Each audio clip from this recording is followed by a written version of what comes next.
Some people call it a sport, but most people call it what it is, a hate crime, attacking people just because they're Latino.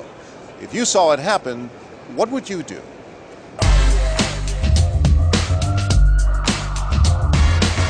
A winter afternoon in downtown Newark, New Jersey. Behind the train station, people are going about their business. Some enjoying a bite at Bellows, this local hangout. But right outside, something disturbing. These young thugs are on the hunt for prey, looking for someone to assault. Speak English in this country! And this unlucky man is in the wrong place on the wrong day. English! His only crime, being Latino. Mexican. Don't touch him! What? Will anyone come to his rescue? Where's your green card? The violence and the victim's battered face are hard to ignore. And yet these witnesses just go about their business. But no one knows our hidden cameras are rolling and that this man's wounds and bruises are the work of a makeup artist, not his attackers. With the help of pads and props, the victim and his assailants are all actors working for us. What are you staring at, Pedro? Huh? This man watches from a safe distance and clearly sees everything, but his only response, just a shake of the head. So you noticed it and then you kept walking. I kept walking because I said, if this is real, all I have to do is just go get transit police. The guy looked wounded. Well, that's a little blood over here. Just a little blood? It happens more often than you think. Prosecutors say the teenage attackers acted like a lynch mob, looking for a Mexican to beat up.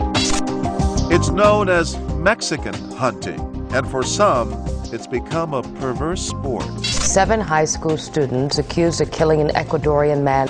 According to police, the suspects reportedly shouted anti-Hispanic racial slurs as they attacked the victim. My brother is in a very critical condition.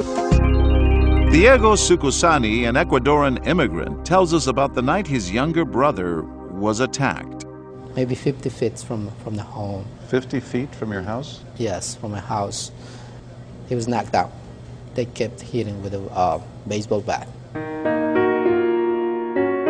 Doctors operated to stop the bleeding in his brain, but Jose died from his injuries. You never get over it, right?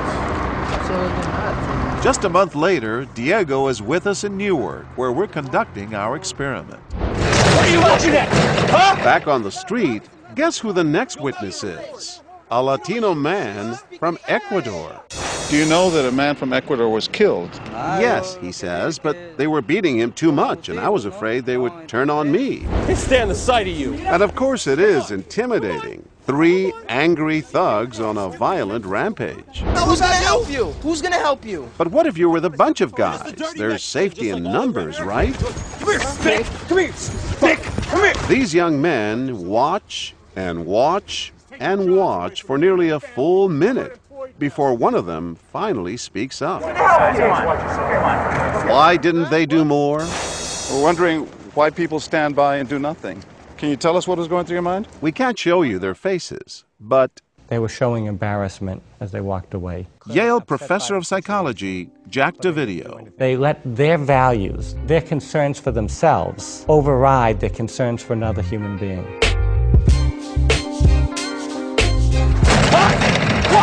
What? As it gets dark, our cameras keep rolling. This man sees what's happening and goes for help. And look out, here it comes. Stick for the border. Goddamn wetback. Watch out, bro. Watch out, bro. Watch out, bro. What the is going on? It's illegal. It's illegal. This guy separates the victim from his attackers, and then he takes on all 3 of them. Doing a little cleansing, that's all. Are you serious, dude? Todd Sneed, a mild-mannered insurance supervisor by day, is a force to be reckoned with tonight. I'm John Quinones from ABC, a show called What Would You Do? What would you do if you saw 3 guys beating up a Latino like that? He's an actor. He's not really hurt. This is David. David, you're a jerk. Why get involved? A lot of people just walk by. They're a little scared. This is Honestly, I have a history of people walking past me when something was going down and nobody doing anything about it. You know, so I never want that to happen to anybody. His body language says it all. He comes in with a very dominant posture.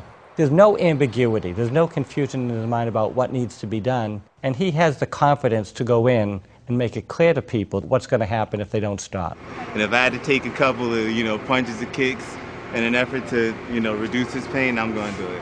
So if a guy is not as bulked up as you are, what can they do? Come get me. But what if Todd's not around? Over the course of our 2-day experiment, 99 people witnessed this brutal assault. 7 people called 911, but an overwhelming majority, 67 people, did nothing. Hey, Paco! What's going on? You're probably thinking that this scene is so frightening, so dangerous, that only a bodybuilder or a cop would dare intervene. Well, think again. We're rolling when suddenly this SUV pulls up and stops. Hey!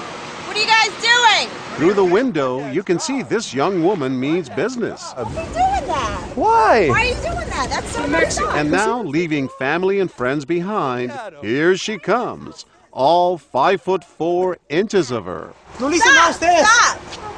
Stop! No, porque soy Cut it out. mexicano. I don't know. I don't speak that. Well, I do, and you don't do that. All right?